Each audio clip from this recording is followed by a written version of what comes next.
आज की कहानी है इकबाल से शादी करने के लिए क्या था निभा का झूठ। इकबाल जल्दी जल्दी निभा के लिए केक बना रहा था। दरअसल आज निभा का बर्थडे था। इकबाल ने अपने ऑफिस से छुट्टी ले ली थी। वह निभा को सरप्राइज देना चाहता था। उसने निभा की पसंद का खाना बनाया, पूरा घर सजाया था और निभा के लिए एक खूबसूरत सी ड्रेस भी खरीदी थी। आज की शाम वह निभा के लिए यादगार बना देना चाहता था। शाम में जब निभा घर लौटी तो इकबाल ने दरवाज़ा खोला। निभा के अंदर कदम रखते ही इकबाल ने पंखा चला दिया और रंग बिरंगे फूल निभा के ऊपर गिरने लगे। निभा को बाहों में भरकर इकबाल ने धीरे से कहा, जन्मदिन मुबारक हो मेरी जान। इकबाल का हाथ थाम कर निभा ने कहा, सच इकबाल, तुम मेरी जिंदगी की सच्ची खुशी हो। कितना प्यार करते हो मुझे। ख्वाहिशों का आसमान छू लिया है मैंने तुम्हारे दम पर। अब तमन्ना यही है, मेरा दम निकले तुम्हारे दर पर। इकबाल ने उसके होठों पर उंगली रख दी। दम निकलने की बात दोबारा मत करना निभा, तुम मेरी जिंदगी हो, तुम्हारे बिना मैं अधूरा हूँ। केक काट कर और गिफ्ट देकर जब इकबाल ने अपने हाथों से तैयार किया हुआ खाना डाइनिंग टेबल पर सजाया तो निभा की आंखों में आंसू आ गए। इतना प्यार मत करो मुझसे इकबाल, हम लिविंग में रहते हैं, मगर तुम तो मुझे पत्नी से ज़्यादा मान देते हो। हमारा धर्म एक नहीं, पर तुमने प्यार को ही धर्म बना दिया। मेरे त्योहार तुम मनाते हो, मेरे रिवाज तुम निभाते हो, मेरा दिल हर बार तुम चुराते हो। कब तक चलेगा ऐसा, जब तक धरती पर मैं हूँ और आसमान में चांद है। दोनों एक दूसरे की बाहों में खो गए थे। धर्म, जाति, ऊंच नीच, भाषा, संस्कृति जैसे हर बंधन से आज़ाद उनका प्यार पिछले 5 साल से परवान चढ़ रहा था। 5 साल पहले एक कॉमन फ्रेंड की पार्टी में दोनों मिले थे। उस वक्त दोनों ही दिल्ली में नए थे और जॉब भी नई नई थी। समय के साथ साथ दोनों के बीच अच्छी दोस्ती हो गई। एक दूसरे के विचार और व्यवहार से प्रभावित इकबाल और निभा धीरे धीरे करीब आने लगे थे। दोनों के बीच दुनिया सिमटने लगी और फिर दोनों अलग अलग घर छोड़कर एक ही घर में शिफ्ट हो गए। किराया तो बचा ही, जीवन को नई खुशियां भी मिली। जल्दी ही दोनों ने मिलकर एक फ्लैट किस्तों पर लिया। दोनों मिलकर मकान की किस्त भी देते और घर के दूसरे खर्च भी करते। दोनों के बीच प्यार गहरा होता गया। रिश्ता गहरा हुआ तो दोनों ने घर वालों को बताने की सोची। इकबाल के घर वालों में केवल माँ थी, जो बहुत सीधी थी। वह तुरंत मान गई थी, मगर निभा के यहाँ स्थिति विपरीत थी। उसके पिता इलाहाबाद के जाने माने उद्योगपति थे।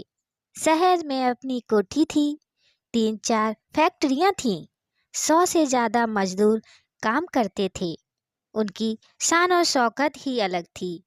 पैसों की कोई कमी नहीं थी, पर पति पत्नी दोनों ही अव्वल दर्जे के धार्मिक और कट्टर मिजाज थे। माँ अक्सर ही धार्मिक कार्यक्रमों में शरीक हुआ करती थी। धर्म की तो बात ही अलग है। यहाँ तो जाति के साथ साथ गोत्र, वर्ण, कुंडली सब कुछ देखा जाता था। ऐसे में निभा को हिम्मत ही नहीं हो रही थी कि वह घर वालों से कुछ कहे। एक बार दिवाली की छुट्टियों में जब वह घर गई तो उसे शादी के लिए योग्य लड़कों की तस्वीरें दिखाई गईं। निभा ने तब पिता से सवाल किया, पापा, क्या मैं अपनी पसंद के लड़के से शादी नहीं कर सकती? पापा ने गुस्से से उसकी तरफ देखा। तब तक माँ ने उन्हें चुप करने का इशारा किया और बोली, देख बेटा, तू अपनी पसंद की शादी करने को तो कर सकती है, पर इतना ध्यान रखना कि लड़का अपने धर्म, अपनी जाति और अपनी हैसियत का होना चाहिए। थोड़ा भी इधर उधर हम स्वीकार नहीं करेंगे।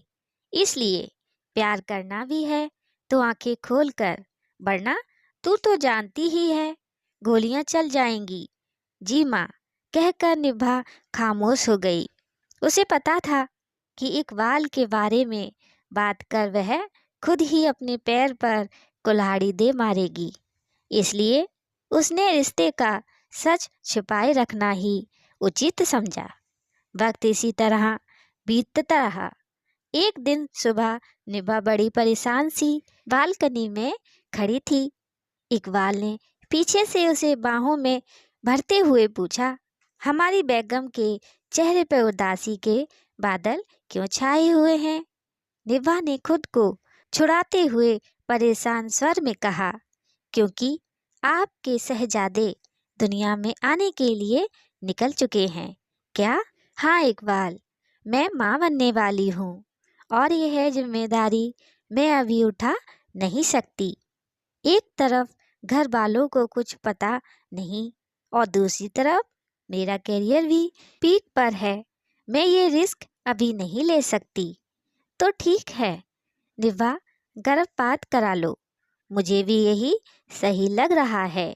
पर क्या यह इतना आसान होगा? आसान तो नहीं होगा, बट डोंट वेरी, हम पति पत्नी की तरह व्यवहार करेंगे और कहेंगे कि एक बच्चा पहले से है और इसलिए अभी दूसरा बच्चा इतनी जल्दी नहीं चाहती। देखो क्या होता है, शाम को आ जाना मेरे ऑफिस में, वहीं से लेडी डॉक्टर के पास चलेंगे। और फिर निभा ने वह बच्चा गिरा दिया। इसके 5-6 महीने बाद एक बार फिर गर्भपात करना पड़ा। निभा को काफी अपराध बोध हो रहा था, शरीर भी कमजोर हो गया था, पर वह करती क्या? उसे कोई और रास्ता ही समझ नहीं आया था। पर अब इस बात को लेकर वह काफी सतर्क हो गई थी और जरूरी एहतियात भी लेने लगी थी। एक दिन ऑफिस में ही उसके पास खबर आई कि उसके पिता का एक्सीडेंट हो गया है और वे काफी गंभीर अवस्था में हैं। निभा एकदम बदहवास सी घर लौटी और जरूरी सामान बैग में डालकर निकल पड़ी। अगली सुबह वह हॉस्पिटल में थी। उसके पापा आखिरी सांसें ले रहे थे। उसे देखते ही पापा ने कुछ बोलने की कोशिश की तो वह करीब खिसक आई और हाथ पकड़कर कहने लगी, बोलो पापा, आप क्या कहना चाहते हैं? बेटा, मैं चाहता हूँ कि मेरा सारा काम तुम्हारा चचेरा भाई नहीं बल्कि तुम संभालो। वादा कर बेटा। निभा ने उनके हाथों पर अपना हाथ रखकर वादा किया। फिर कुछ ही देर बाद उनका देहांत हो गया। अंतिम संस्कार की पूरी प्रक्रिया कर वह 14 दिन बाद दिल्ली लौटी। इकबाल भी ऑफिस से जल्दी आ गया था। निभा उसके गले लग कर बहुत रोई और फिर अपना सामान पैक करने लगी। इकबाल चौंकता हुआ बोला, ये क्या कर रही हो निभा? मुझे हमेशा के लिए घर लौटना पड़ेगा इकबाल। पापा ने वादा लिया है मुझसे, इनका सारा कारोबार मुझे संभालना है। वह तो ठीक है, मगर एक बार मेरी तरफ तो देखो, मैं यहाँ अकेला तुम्हारे बिना कैसे रहूँगा? मकान की किस्तें, अकेलापन और तुम्हारे बिना जीने का दर्द कैसे उठा पाऊँगा? नहीं निभा नहीं, मैं नहीं रह पाऊँगा। ऐसे रहना तो पड़ेगा ही। इकबाल, अब मैं क्या करूँ? मत जाओ निभा, यहीं से संभाल लो अपना काम। कोई मैनेजर नियुक्ति कर लो जो तुम्हें जरूरी जानकारी देता रहेगा। इकबाल लाखों करोड़ों का कारोबार ऐसे नहीं संभलता। पापा अपने कारोबार के प्रति बहुत जुनूनी थे। उन्होंने कोई भी काम माथ हाथों पर नहीं छोड़ा, हर काम में खुद आगे रहते थे, तभी आज इस मुकाम तक पहुँचे। उन्हें मेरे चचेरे भाई पर भी यकीन नहीं, मेरे भरोसे छोड़ कर गए हैं सब कुछ, और मैं उनको दिया गया अंतिम वचन भी तोड़ नहीं सकती। और मुझसे किए गए प्यार के वादे, उनका क्या? उन्हें ऐसे ही तोड़ दोगी? नहीं निभा, तुम्हारे बिना मैं यहाँ 2 दिन भी नहीं रह सकता। तो फिर चले जाओ ना, आंखों में चमक लिए निभा ने कहा। मतलब?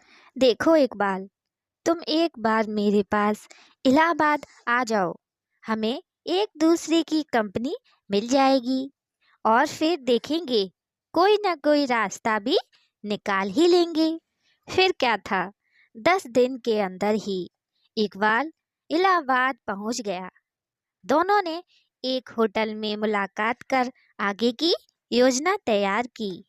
अगली सुबह इकबाल मैनेजर बनकर निभा के घर में खड़ा था। निभा ने अपनी माँ से इकबाल का परिचय कराया। माँ, यह बाला है, हमारे नए मैनेजर। इकबाल ने बढ़कर माँ के पैर छू लिए तो माँ एकदम से अलग होती हुई बोली, अरे नहीं बेटा, तुम मैनेजर हो, मेरे पैर क्यों छू रहे हो? क्योंकि बड़ों की आशीर्वाद से ही सफलता के रास्ते खुलते हैं। माँ, बेटा अब तुमने मुझे माँ कहा है तो यही आशीष देती हूँ कि तुम्हारी हर इच्छा पूरी हो। बाला यानी इकबाल ने हाथ जोड़कर आशीर्वाद लिया और अपने काम में लग गया। निभा ने माँ को बताया, माँ दरअसल बाला कॉलेज में मेरा क्लासमेट था, इसने एमबीए की पढ़ाई की हुई है। पढ़ाई के बाद कुछ समय से दिल्ली में काम कर रहा था। यहाँ मुझे अकेले इतना बड़ा कारोबार संभालना था, तो मेरी हेल्प के लिए आया है। वैसे इसका घर तो जमशेदपुर में है, यहाँ बिल्कुल अकेला है। माँ, क्या हम इसे अपने बड़े से घर में रहने के लिए एक छोटा सा कमरा दे सकते हैं? क्यों नहीं बेटा, इसे गेस्ट रूम में ठहरा दो, कुछ दिनों में यह खुद अपने लिए कोई घर ढूंढ लेगा। जी माँ, कहकर निभा अपने कैबिन में चली गई। योजना का पहला चरण सफलतापूर्वक संपन्न हुआ था। इकबाल घर में आ भी गया था और माँ को कोई शक भी नहीं हुआ था। मैनेजर के रूप में इकबाल वाला बनकर निभा के साथ काम करने लगा। धीरे धीरे समय बीतने लगा। इकबाल और निभा ने मिलकर कारोबार अच्छी तरह संभाल लिया था। माँ भी खुश रहने लगी थी। इकबाल समय के साथ माँ के संग काफी घुल मिल गया। वह माँ की हर संभव सहायता करता, हर मुश्किल का हल निकालता, बेटी की तरह अपनी जिम्मेदारियां निभाता। यही नहीं, कई बार उसने अपने हाथों से बनाकर माँ को स्वादिष्ट खाना भी खिलाया। उसके बात व्यवहार से माँ बहुत खुश रहती थी। इस बीच दिवाली आई तो इकबाल ने उनके साथ मिलकर त्योहार मनाया। किसी को कभी एहसास ही नहीं हुआ कि वह हिंदू नहीं है। एक बार कारोबार के किसी काम के सिलसिले में निभा को दिल्ली जाना था। इकबाल भी साथ जा रहा था। तभी माँ ने कहा कि वह भी दिल्ली घूमना चाहती है। बस फिर क्या था, तीनों ने काम के साथ साथ घूमने का भी कार्यक्रम बना लिया। तीनों अपनी गाड़ी से दिल्ली के लिए निकले, लेकिन नोएडा के पास हाईवे पर अचानक निभा की गाड़ी का एक्सीडेंट हो गया। उस वक्त निभा गाड़ी चला रही थी और माँ बगल में बैठी थी। एक्सीडेंट इतना भयानक हुआ कि गाड़ी पूरी तरह डैमेज हो गई। निभा को गहरी चोटें लगी, पर उतनी नहीं जितनी माँ को लगी। माँ के सिर में कांच घुस गए थे और खून बह रहा था। वह बीच बीच में होश में आ रही थी और फिर बेहोश हो जा रही थी। करीब 2 किलोमीटर की दूरी पर एक बड़ा अस्पताल था। निभा ने माँ को वहीं एडमिट करने का फैसला लिया। रात का समय था। हाईवे का वह इलाका थोड़ा सुनसान था। हाथ देने पर भी कोई भी गाड़ी रुकने का नाम नहीं ले रही थी। कोई और उपाय ना देखकर इकबाल ने माँ को गोद में उठाया और तेजी से अस्पताल की तरफ भागा। पीछे पीछे निभा भी भाग रही थी। निभा ने एम्बुलेंस वाले को कॉल किया, मगर एम्बुलेंस को आने में वक्त लग रहा था। इतनी देर में इकबाल खुद ही माँ को गोद में उठाए अस्पताल पहुंच गया। माँ को तुरंत आईसीयू में एडमिट किया गया। उन्हें खून की ज़रूरत थी। संयोग था कि इकबाल का ब्लड ग्रुप ओ पॉजिटिव था। उसने माँ को अपना खून दे दिया। माँ को बचा लिया गया था। इस दौरान इकबाल लगातार दौड़ धूप करता रहा। इस घटना ने माँ के दिल में इकबाल की जगह बहुत ऊंची कर दी थी।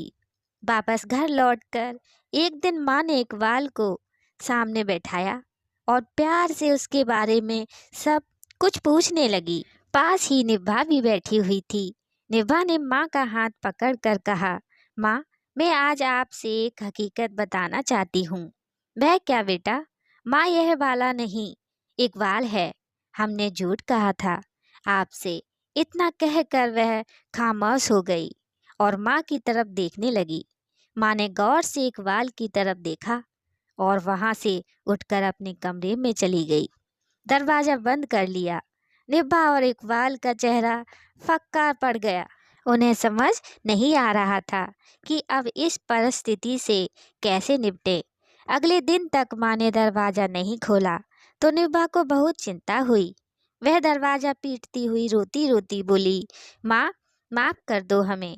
तुम नहीं चाहती हो तो मैं इकबाल को वापस भेज दूंगी। गलती मैंने की है, इकबाल ने नहीं।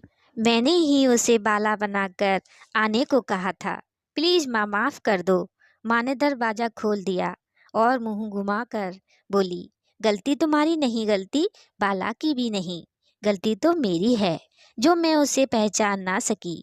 निभा और इकबाल परेशान से एक दूसरे की तरफ देखने लगे।